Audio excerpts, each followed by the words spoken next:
श्री राम कृपा धाम ट्रस्ट हरिद्वार उत्तराखंड से प्रसिद्ध कथावाचक पूज्य डॉक्टर विश्वेश्वरी देवी जी का आगमन इस वक्त अयोध्या हुआ है। यह जानकी महल में पश्चिम बंगाल कोलकाता से आए हुए सैकड़ों भक्तों को राम कथा का रसपान करा रही हैं। रामकथा पर हमारे साथ विस्तृत जानकारी ट्रस्ट के सचिव राकेश सिंह बात कर चुके हैं।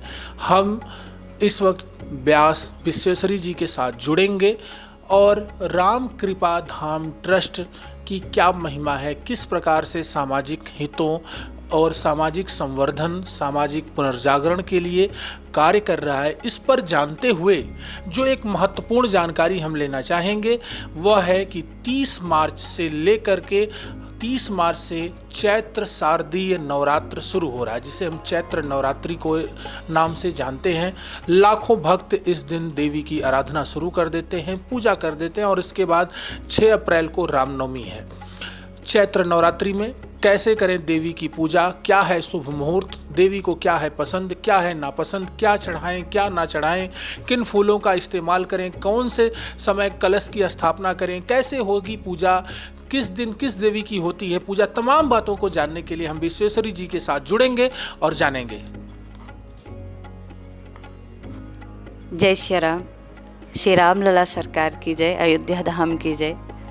यहाँ बड़ी ही पावन पतित पावनी नगरी सप्त मोक्षदायिनी पुरियों में से एक अयोध्यापुरी में हम लोग विराजमान हैं और ये हमारा परम सौभाग्य है क्योंकि भगवान श्री राम लला हमारे इष्ट देव हैं। इस रूप में इस पुरी में आकर के हमें जो धन्यता का आभास होता है, अनुभव होता है, उसको हम शब्दों में नहीं कह सकते। वो अद्भुत है और अवर्णनीय है, शब्दों में उसका हम वर्णन नहीं कर सकते। इतना आनंद यहाँ पर है। जो आनंद सिंधु सुख राशि, जो आनंद के सिंधु हैं, उनकी नगरी में हम लोग यहाँ विराजमान हैं और इतने संघर्षों के बाद श्री राम लला सरकार अपने भव्य और दिव्य रूप में मंदिर में विराजमान हुए हैं। उसके लिए कहीं ना कहीं जो संघर्ष जिन्होंने किया, जिन्होंने अपना जीवन देकर भी राम मंदिर की स्थापना यहाँ की, उन सब के लिए हम कृतज्ञ हैं और जीवन भर रहेंगे। जन्म जन्म भी उसकी कृतज्ञता के लिए हम सदा उनके लिए धन्यवाद देंगे जिन्होंने राम मंदिर की स्थापना में किसी भी रूप में तन मन धन से अपनी आहुति दी है। तो विशेष रूप से यहाँ श्री राम कथा का आयोजन है मानव सत्संग परिवार ट्रस्ट कोलकाता के माध्यम से और लगभग 400-450 लोग हमारे साथ हैं।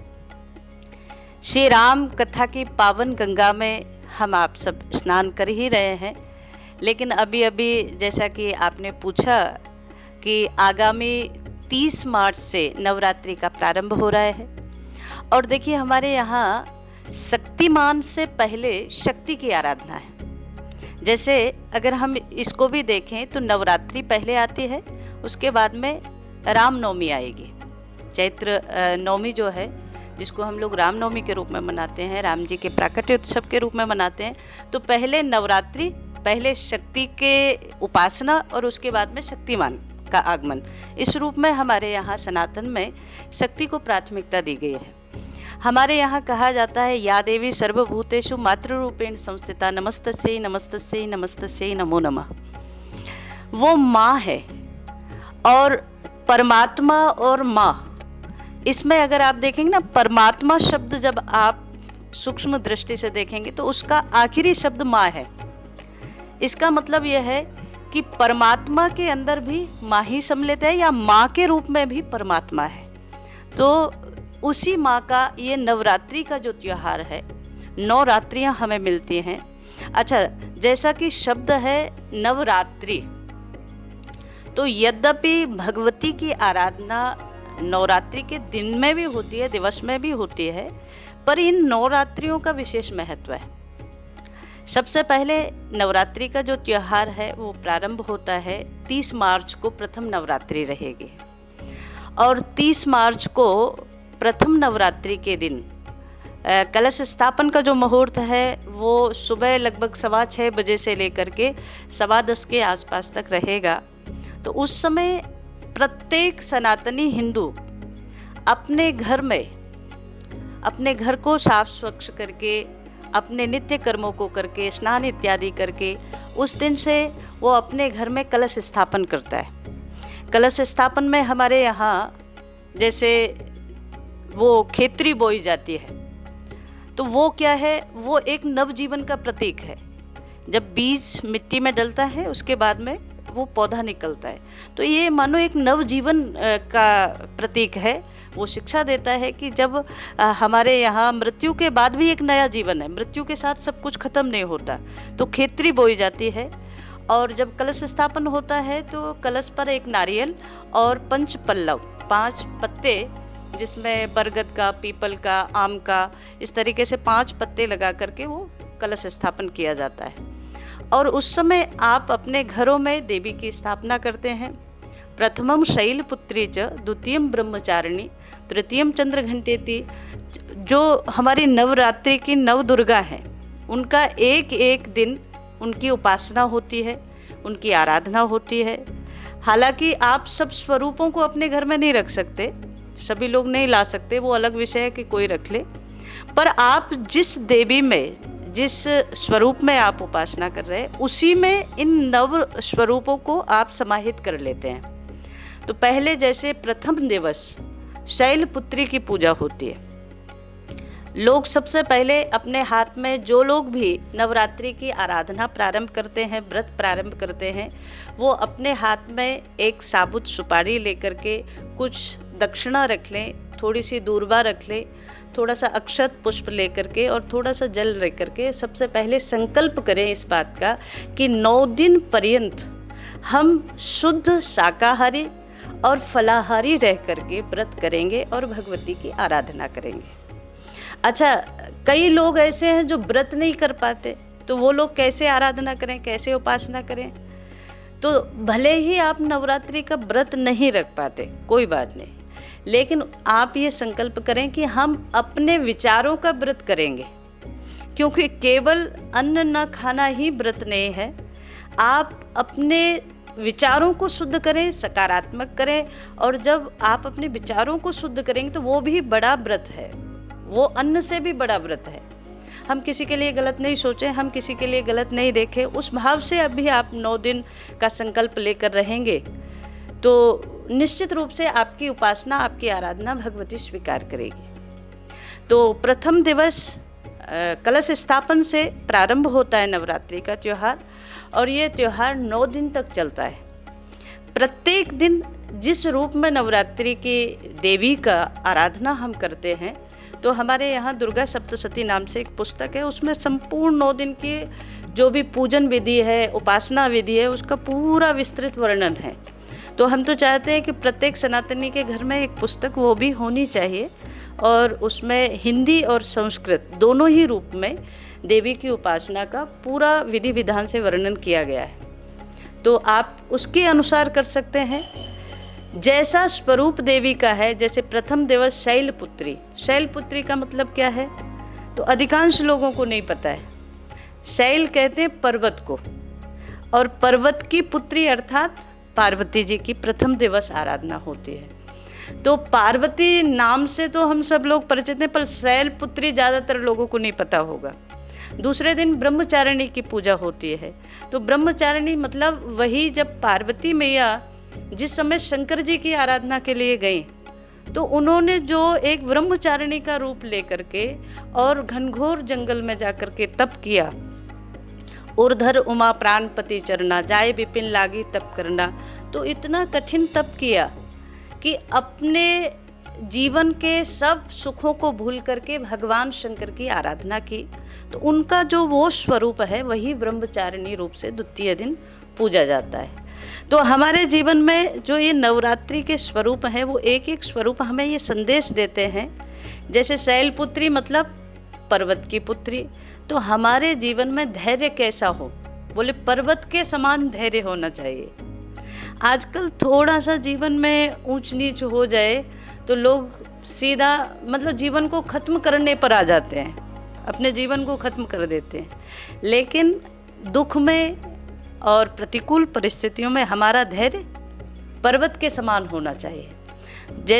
जैसे भगवती ने आराधना की और ब्रह्मचारिणी का रूप लिया, वैसे ही हमारे जीवन में हमें ये संकल्प लेना चाहिए कि मनुष्य शरीर मिला है तो हमें इसे विलासिता में नहीं खोना है।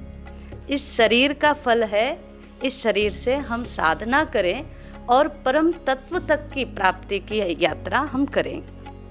तो प्रथमं शैलपुत्री, द्वितीयं च ब्रह्मचारिणी, तृतीयं चंद्रघंटेति। तो चंद्रघंटेति जो चंद्रघंटा माता है, उनका स्वरूप जब आप देखेंगे तो वो हाथ में एक घंटा लेकर के चलती है। और हमारे यहाँ सनातन में जो घंटा है वो किसका स्वरूप है? बोले जब हम घंटा बजाते हैं तो नकारात्मक शक्तियाँ दूर जाती है। तो आपने हर मंदिर में देखा होगा घंटा बजता है जब भी भगवान की आरती होती है। और इसको दूसरे रूप में अगर हम लोग लेते हैं तो वो उस पर गरुड़ जी विराजमान होते हैं। तो जब आरती होती है तो घंटा बजता है। तो इसका एक अर्थ ये भी है कि गरुड़ जी जो थे जब उड़ते थे तो उनके पंखों से वेद के मंत्र निकलते थे, ऋचाएँ निकलती थी। अब आजकल वेद मंत्र तो लोग जानते नहीं हैं, तो भगवान की जब आरती होती है तो क्या करें? बोले गरुड़ का घंटी बजा दो, तो उससे वेद मंत्रों के तरह ही उनका झंकार जो निकलती है उसको वेद मंत्र माना जाता है। तो ऐसे ही सनातन में हर एक चीज़ के लिए अलग अलग जो स्वरूप है उसके अनुसार उपासना है। तो नवरात्रि की उपासना प्रत्येक सनातनी के घर में होना चाहिए और प्रत्येक सनातनी को निराहार रहकर या फलाहार करके या तो विचारों का ही सात्विक रूप में आहार करके अपने विचारों को ही संयमित करके ये नवरात्रि की उपासना करनी चाहिए और नवरात्रि में भगवती दुर्गा की आराधना करनी चाहिए। एक बात और जानना चाहेंगे आपसे, आखिरी दिन जो होता है जिसे 9वां दिन कहते हैं, उस दिन कन्या पूजन कैसे करें? कन्याओं को भोजन कैसे खिलाएं? क्योंकि वो बड़ा महत्वपूर्ण होता है। हमारे यूपी के सीएम योगी आदित्यनाथ भी गोरखपुर पहुंचते हैं, हर नवरात्रि के 9वें दिन वो कन्या पूजन करते हैं, कन्याओं को भोजन कराते हैं। कितनी कन्याओं का होना आवश्यक है? 9 या 11 कन्याओं को क्या दान दिया जाए, उन्हें क्या भोजन कराया जाए, ये महत्वपूर्ण बात और है जो हम आपसे जानना चाहेंगे। देखिए, बहुत बढ़िया बात आपने पूछी है। ये भारतवर्ष, हमने एक बात कही कि यहाँ पर देवी शक्ति या तो नारायणी की प्रधानता है। हमारे यहाँ कहा गया यत्र नार्यस्तु पूजन्ते रमन्ते तत्र देवता। जहाँ नारी का सम्मान है वहाँ देवताओं का निवास होता है। ये कलयुग में आज भी प्रत्यक्ष है। तो हमारे यहाँ नवरात्रि में जो कन्या पूजन होता है वो इसी का प्रमाण है। ये केवल कहा नहीं गया, ये प्रमाणित किया गया कि नारियों का हमारे यहाँ देवियों के रूप में सम्मान होता है। तो जैसे नवरात्रि की 9 देवी की परंपरा है, 9 देवी की उपासना है, इसी रूप में नव कन्याओं को, और कन्या कहा जाता है हमारे यहाँ जैसे बचपन से और किशोर अवस्था के बीच की जो अवस्था है उसको कन्या अवस्था कहा जाता है। तो वो आप ऐसे मान लीजिए लगभग 6-7 वर्ष से लेकर के 10 या 11 वर्ष की जो कन्याएं हैं उनको आप 9 की संख्या में 9 कन्याएं हों, और अगर इससे ज़्यादा भी हो जाए तो अपमान किसी का नहीं करना, अनादर किसी का नहीं करना, इससे ज़्यादा भी कर सकते हैं, पर 9 कन्याएं अवश्य करनी चाहिए प्रत्येक व्यक्ति को। और उनको देवी का ही रूप मान करके उनको आप घर में बुलाएं, आदर के सहित स्थान दें, उनके चरण प्रक्षालन करें, उनको तिलक करें, उनको आप कोई लाल चुन्नी इत्यादि उड़ा करके और देवी के रूप में उनका स्वरूप बना करके आप उनको दक्षिणा इत्यादि दे करके आदर सहित, वैसे तो हमारे यहाँ मीठे अन्न का भोजन कहा गया है, हलवा इत्यादि जो भी आप प्रसाद बनाते हैं वो खिलाएं, खीर खिला सकते हैं, और जो भी हमारे यहाँ देवी की प्रसन्नता के लिए हम लोग बनाते हैं वो सभी आप प्रसाद भोजन के रूप में कराएं।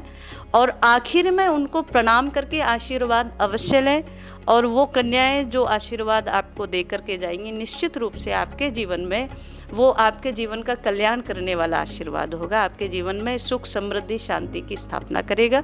तो नवरात्रि के आखिरी दिन कन्या भोजन अवश्य प्रत्येक व्यक्ति को अपने घर में कराना चाहिए, और उसके साथ ही ये नवरात्रि के व्रत की पूर्णता होती है। जी, चैत्र नवरात्रि पर संपूर्ण जानकारी देने के लिए मेरे साथ जुड़ी थी साध्वी डॉक्टर विश्वेश्वरी देवी जी, जिन्होंने बताया कि कैसे करें चैत्र नवरात्रि में पूजन, कैसे करें कन्या पूजन, क्या है महत्वपूर्ण चीज़ें और कब होगी कलश की स्थापना, ये सारी बातें उन्होंने हमारे साथ साझा की। आप भी सुनिए, देखिए और इस बार की चैत्र नवरात्रि को बनाएं विशेष। मैं देवेश पांडे, अयोध्या।